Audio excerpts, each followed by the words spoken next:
At the age of 25, Orson Welles co-wrote, produced, and directed the 1941 film Citizen Kane.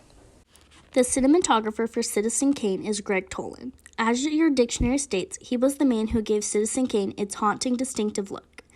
Gregg's pioneering work in deep focus photography brought a new level of realism to movies, giving sharp detail to all the characters in a scene. Citizen Kane is known for its use of deep space composition and deep focus photography. This changed the perception of what could be achieved in movies.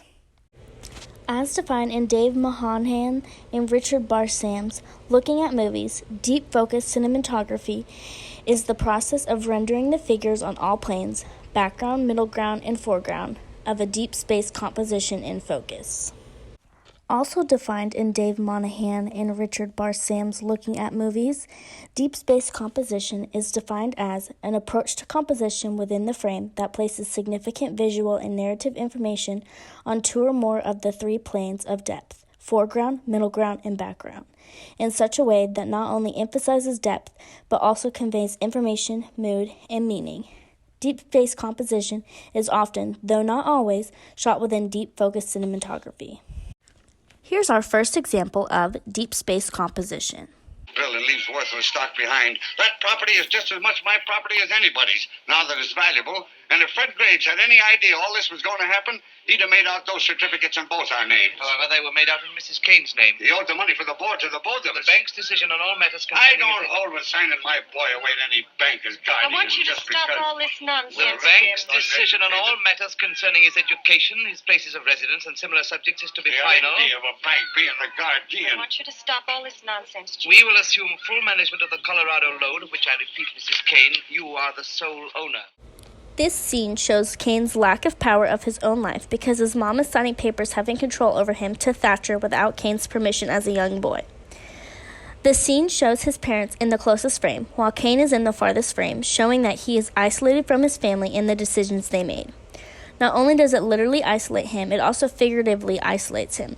This scene is an excellent example of deep space composition due to the scenes using all three frames.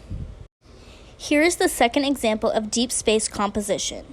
Which means we're bust. All right. Well, out of All right, Mr. Bernstein. I've read it, Mr. Thatcher.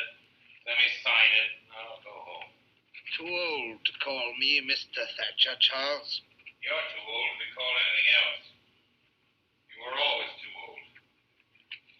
In consideration thereof, Thatcher and Company agrees to pay to Charles Foster Kane as long as My he lives. allowance. The sum continue to maintain over your newspapers a large measure of control. Measure of control. And shall seek your advice. In this scene, Kane is signing his rights of his newspaper company over to Thatcher. As he walks to the background of the scene, he is once again showing isolation and the lack of power he possesses in that moment. Once again, as he literally isolates himself, he also figuratively does so through the decision of signing his rights over without a choice. Cinematographer Gregg Toland also worked in the film The Little Foxes, and it shows in the similarities of deep space composition. Here's an example.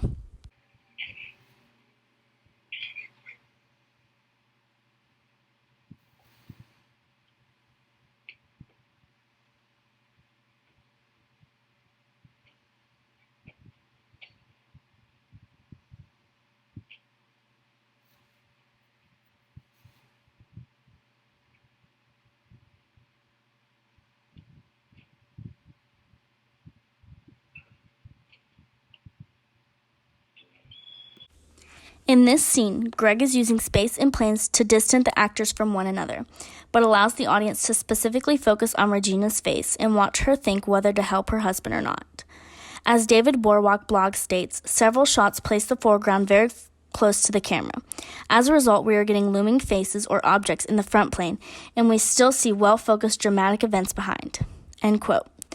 This scene being one of those that places the foreground in the front plane while a dramatic event happens behind. This is an excellent example of deep space composition and one of the many works of Gregg Toland as a cinematographer.